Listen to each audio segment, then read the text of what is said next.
Olá, começa agora mais um programa Diálogos na TV Unesp. No programa de hoje nós conversamos sobre literacias de mídia e informação com a professora Brasilina Passarelli da ECA USP, também coordenadora científica da Escola do Futuro. Professora Brasilina, é um prazer recebê-la em um programa da TV Unesp. Prazer é meu, agradeço o convite e estamos aí para trocar informação. Professora, a senhora veio convidada a Bauru para o Congresso de Mídia Cidadã para discutir um pouco a questão da inclusão, que é parte do trabalho que vocês fazem na Escola do Futuro. Eu gostaria que você contextualizasse para a gente o que vem a ser a Escola do Futuro. Ah, tá ótimo. Começando que a Escola do Futuro não é uma escola, né? A Escola do Futuro tem 25 anos, nasceu como um laboratório da Escola de Comunicações e Artes em 1989, sob a coordenação do professor Frederic Lito, que é o mais brasileiro dos americanos, não é? E que na época já estava muito preocupada em entender e investigar os impactos que as tecnologias de comunicação, estamos falando de pré-internet, né? Na época, então era multimídia, o CD-ROM, né? O hipertexto, como é que isso faria um impacto no ensinar e no aprender, em todos os níveis da educação, né? Então a Escola no Futuro nasce com esse DNA de investigar, não é, impactos das tecnologias e ao mesmo tempo percebendo que profundas mudanças deveriam ocorrer nos papéis de professores e alunos, quer dizer, em todos aquele tripé, não só professor-aluno, mas no papel institucional da escola, né? Então, no fundo, pensando em repensar, repaginar a escola do ponto de vista tradicional. E ao longo, então, de 25 anos, muitos projetos, muita pesquisação, né, foram feitos, além de estudos empíricos, não é isso? Mais recentemente, quando a gente fala de inclusão digital, a Escola do Futuro teve o privilégio, tem tido, porque continua, né, de ser parceira do governo do estado de São Paulo no programa de inclusão digital Acessa São Paulo, né, onde a Escola do Futuro tem os pesquisadores, tem uma equipe que trabalha muito proximamente da coordenação da Prodesp, que aí no caso, né, faz a contratação, e o governo então provê cerca de 820 postos, né, infocentros, como a gente costuma chamar, distribuídos no estado de São Paulo inteiro, não é isso? E a Escola do Futuro é responsável pela criação do ambiente virtual e pelos conteúdos digitais interativos e também pelas políticas de formação dos formadores, né, que são aqueles mediadores locais que ficam atuando nos postos físicos do Acessa São Paulo, né? E esse projeto, então, ele já tem 15 anos, né? E o ano passado nós recebemos, né, da Fundação Bill e Melinda Gates um prêmio que é considerado como se fosse o Nobel da Inclusão Digital, porque nós concorremos, o Acessa São Paulo concorreu com 300 programas de inclusão digital de 56 países e foi eleito o melhor programa de inclusão digital do mundo o ano passado. Então isso foi é lógico que a cada ano um programa vai ser eleito, um prêmio anual, mas de qualquer forma é um reconhecimento, não é isso, da importância e da resiliência do programa, né? Porque são poucos os programas que têm 15 anos. Não é isso? Pensando nessa dimensão, na questão da educação em rede. E como que o conceito de literacia ele vem para esses projetos de vocês, para que a gente possa daqui a pouco comentar outros projetos? Ah, sim. O Acessa, no fundo, ele foi um grande alavancador dessa concepção. Eu tenho trabalhado muito, então o Acessa começou em 2000. Né?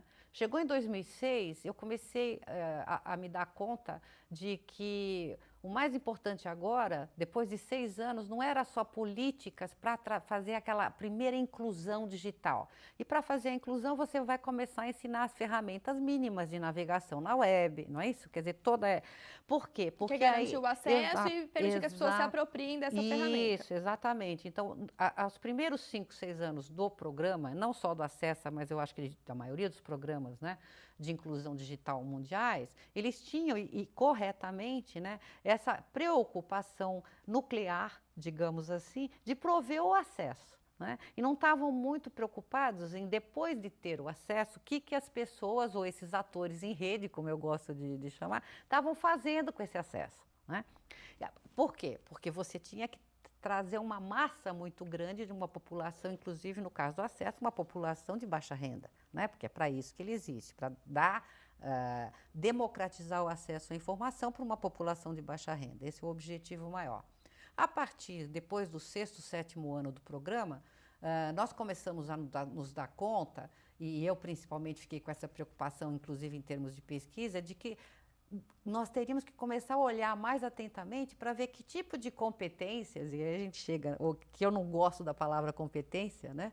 Porque em português ela tem o ranço de que quando você não tem a competência, você é incompetente, não é? Você não é capaz Você não é capaz de, então, né? E letramento também acho que leva muito para uma coisa muito iniciante e de uma infância perdida quando você é adulto e está fazendo, não é isso? Uma primeira, digamos, incursão nesse universo digital. Então, me parece que o termo literacia, que é o termo muito majoritariamente adotado na Europa, seja mais interessante para ser usado, embora ele é um termo que ainda causa algum estranhamento, mas pelo menos ele não tem esses ranços do letramento e da competência. Mas então, no fundo, quando a gente fala, o que eu queria? Estudar já que novas competências, ou que um conjunto de novas competências ou literacias, não é isso? As pessoas conectadas passam a desenvolver. Né? Porque a partir de 2006 a gente já estava na plenitude da Web 2.0, não é isso? Todo mundo já começando então nas redes sociais, muita publicação de vídeo, YouTube, quer dizer, você tem diferentes atores, sendo produtores. Em diferentes instâncias, em diferentes idades, quer dizer, uma diferença inclusive geracional, mas que você já tinha uma população, não é isso? Se apropriando, se utilizando dessas ferramentas e, ao mesmo tempo, que tipo de utilização, não é isso? E que novas narrativas essa utilização começou a produzir. Né? Então, é esse conjunto que a gente chama dessas literacias de mídia e de informação. Por conta desse estudo, vocês fazem também pesquisas aplicadas para tentar identificar quem são esses atores em rede, quais são as utilizações que eles fazem dessas mídias, mas sobre isso a gente conversa daqui a pouco. Pois não. O Diálogos vai para um breve intervalo e já volta.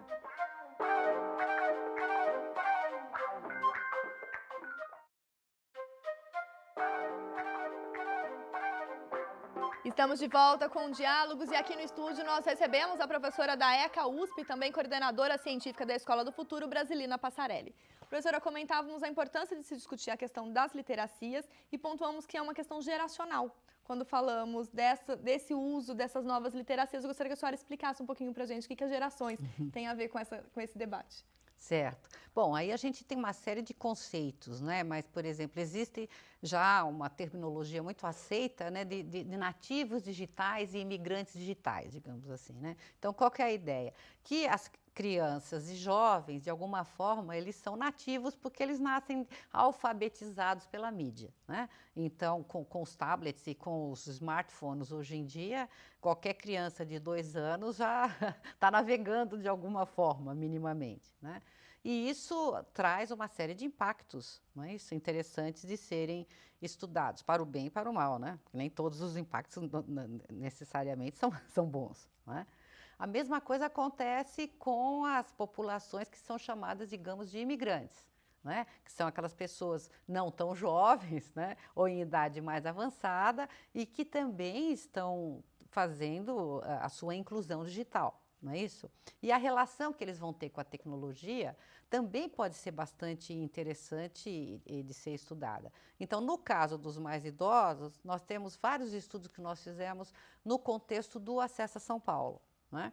E o que a gente descobriu? Que nos últimos, quer dizer, de 2008 em diante, né, nós pegamos vários anos seguidos, houve quase que o triplo de pessoas acima dos 65 anos, não é isso? Participando do Acessa São Paulo e participando de uma forma bastante pesada, no sentido de intensamente, pesada no sentido de intenso, né?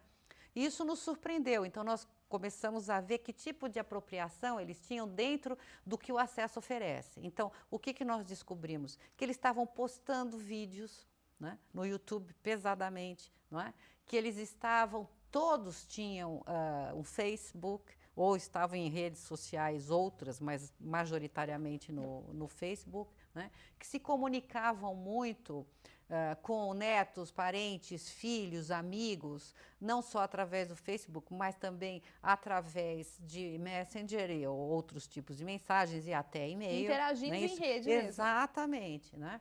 E, além de tudo, muitos deles, esse foi o menos utilizado, mas, de qualquer forma, era cerca de 30%, o que eu acho que é um número expressivo, se você considerar 65 anos, não é? Que estavam fazendo suas páginas pessoais. Né? Além de ter o Facebook, também tinham algum tipo de blog ou qualquer coisa, ou um site, de alguma forma.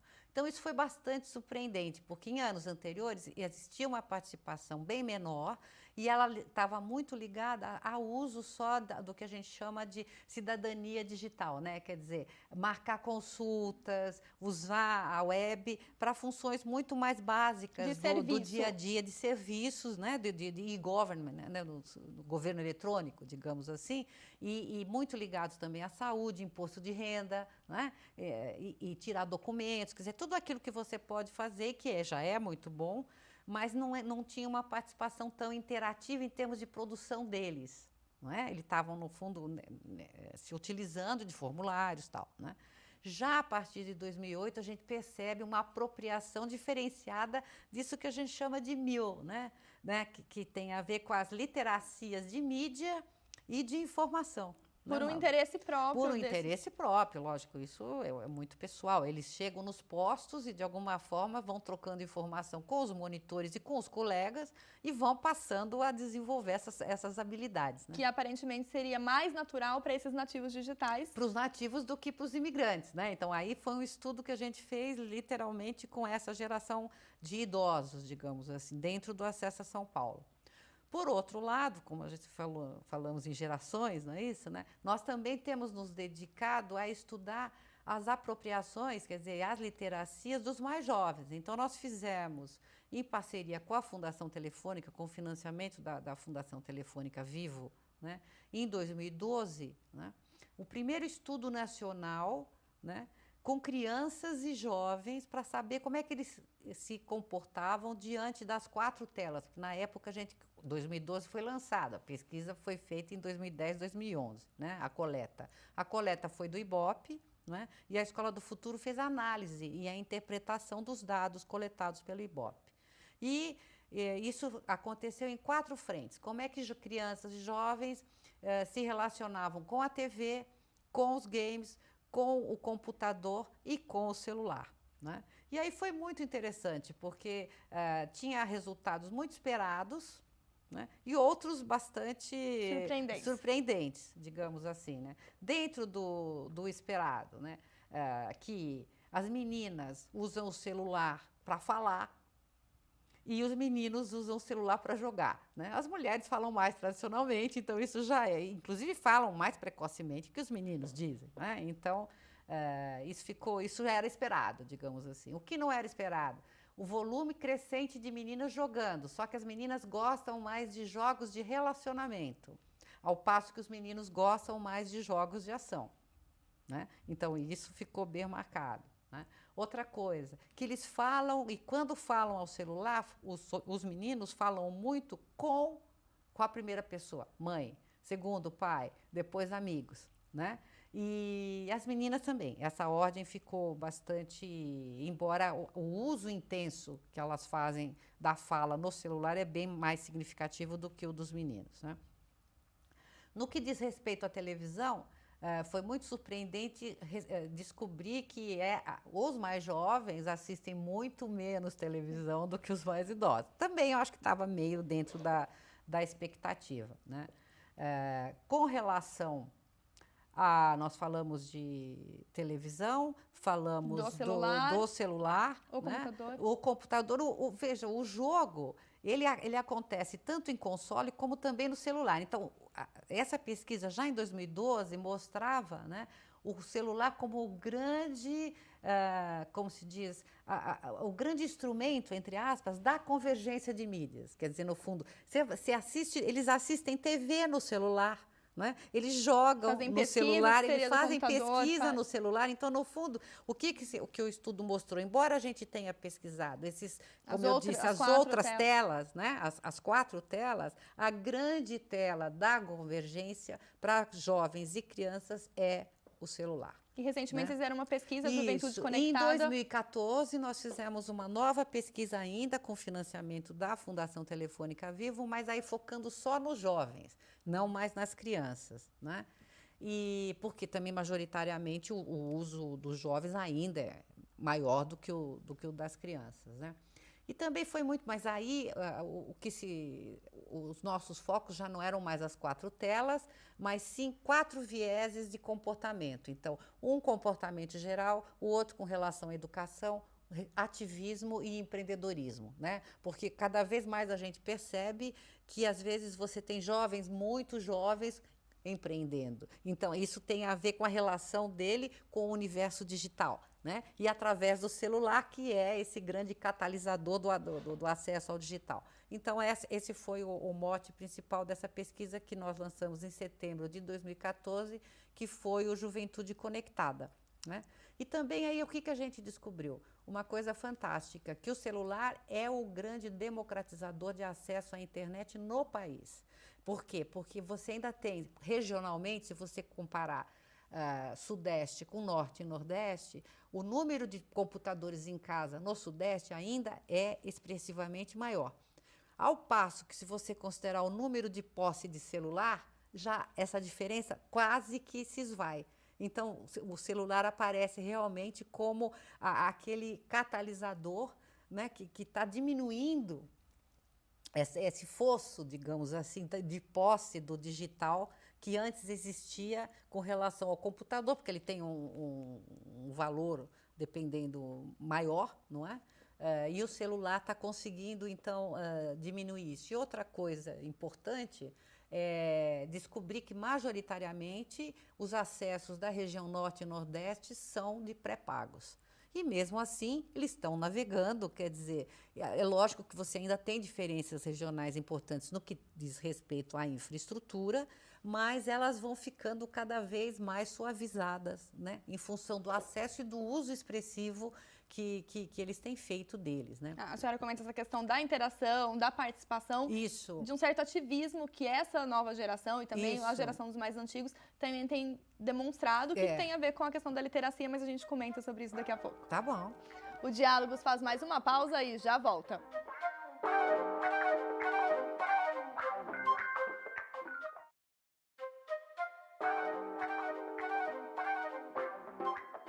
O Diálogos está de volta e hoje nós conversamos sobre literacias de mídia e informação aqui no estúdio com a professora da USP, Brasilina Passarelli. Para conhecer um pouco mais sobre a atuação da Escola do Futuro e entender essa relação das literacias que comentamos aqui no estúdio, nós conversamos com 2 integrantes da Escola do Futuro, a Drica Guzzi e também a Fabiana Ventrite. Vamos ouvi-las no ponto de contato de hoje.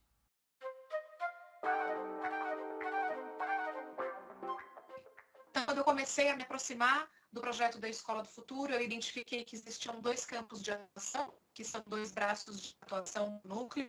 Um é a pesquisa-ação, então são projetos voltados para a comunidade, como, por exemplo, o Acesso a São Paulo, que é o principal programa de inclusão digital do governo do estado de São Paulo. E, do outro lado, um braço que foi criado sob a coordenação da professora Brasilina Passarelli, chamado de Observatório da Cultura Digital. Nesse núcleo, especificamente, os pesquisadores, mestrandos, doutorandos ou de nível técnico, eles desenvolvem trabalho de pesquisa, aí não pesquisa-ação, mas pesquisa empírica. Então, é produzir estudos, conseguir olhar, identificar o que vem acontecendo em de comunicação e educação, que é a linha de pesquisa na qual a gente está inserido, e pensar principalmente no que vem sendo desenvolvido de tecnologia em termos de projetos, tanto de ambientes de educação formal, quanto ambientes de educação não formal. No meu caso, meu projeto de doutorado, que é um projeto muito interessante, eu venho desenvolvendo uma pesquisa que é relacionada a projetos de educação formal ao longo dos 25 anos da Escola do Futuro. Então, eu estou fazendo um recorte vertical para entender quais foram os principais projetos. Eu quero entender quais foram os impactos do uso da tecnologia e o que a gente consegue identificar hoje por meio dessa parceria com a Escola do Futuro. Então, a Escola do Futuro entrou em algum momento, ou para a formação do professor, ou para treinamento, ou para fazer um pacote completo, estudar a tecnologia, levar o entendimento da tecnologia e, principalmente, fazer com que esses gestores, professores, especialistas, diretores, pudessem produzir conteúdo, que é muito interessante. Como já foi mencionado, o Acesso a São Paulo é um dos maiores programas atuais que a Escola do Futuro trabalha juntamente com o governo do estado de São Paulo. O programa é uma política pública de inclusão digital. Ele existe desde 2000, ele está presente em mais de 820 pontos, postos de acesso a São Paulo, ao longo dos 600 municípios. Existem 45 municípios que ainda estão em um processo de implantação, porque a ideia é ficar 100% coberto o estado, os 645 municípios. Existe hoje mais de 3 milhões de usuários cadastrados.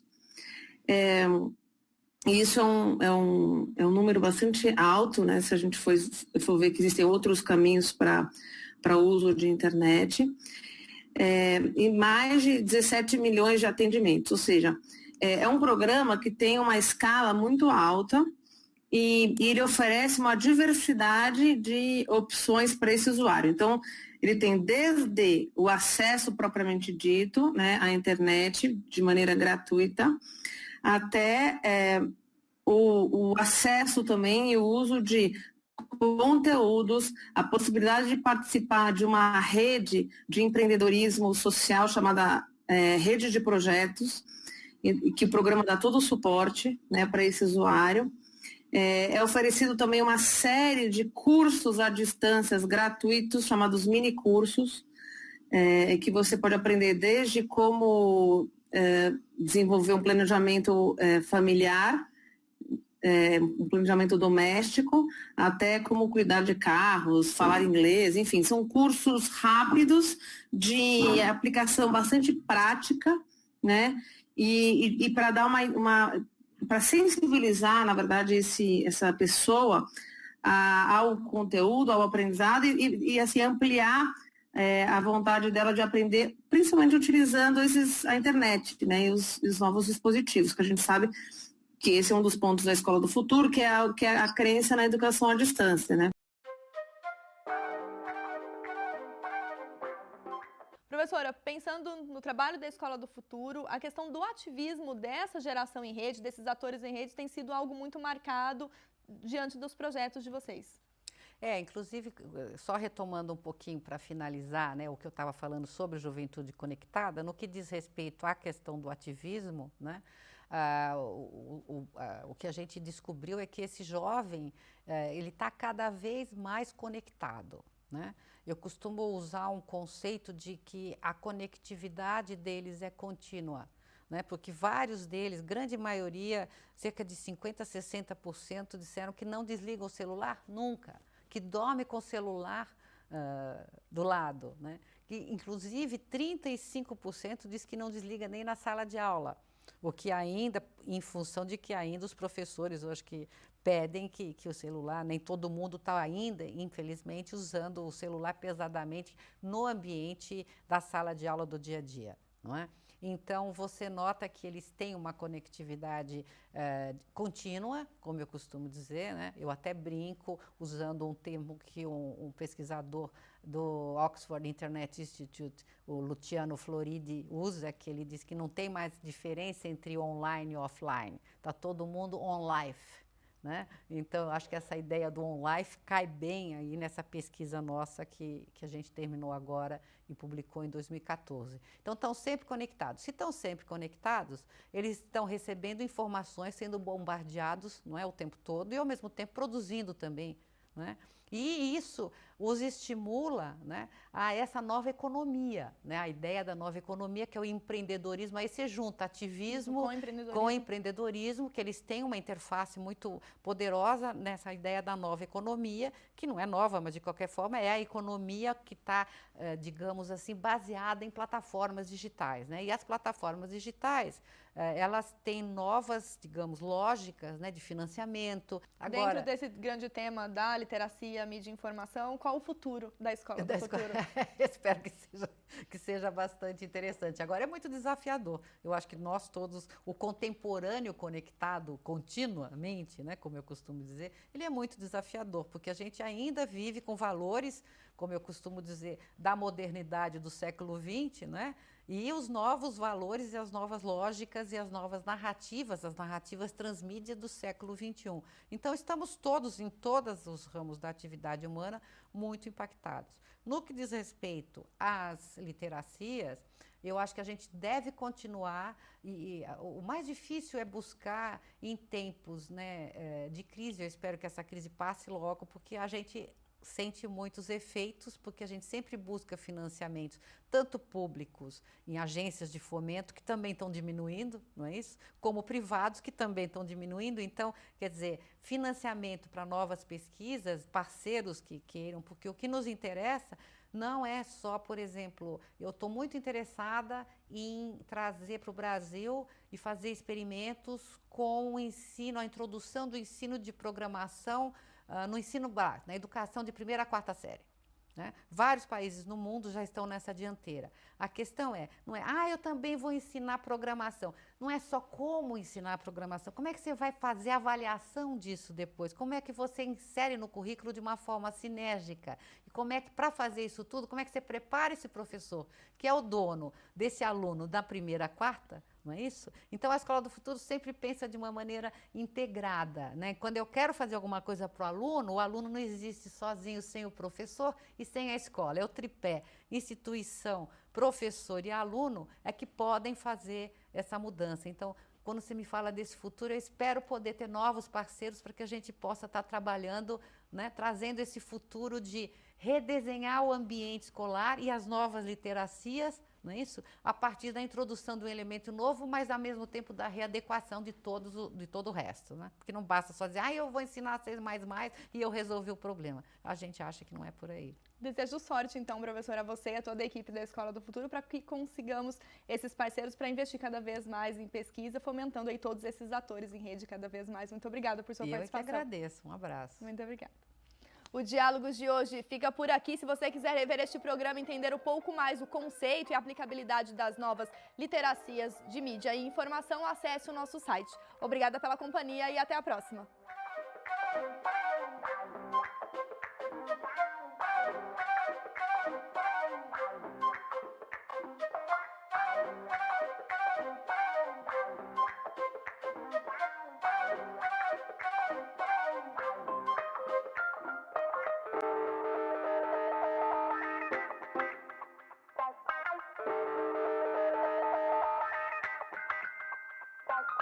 Bye.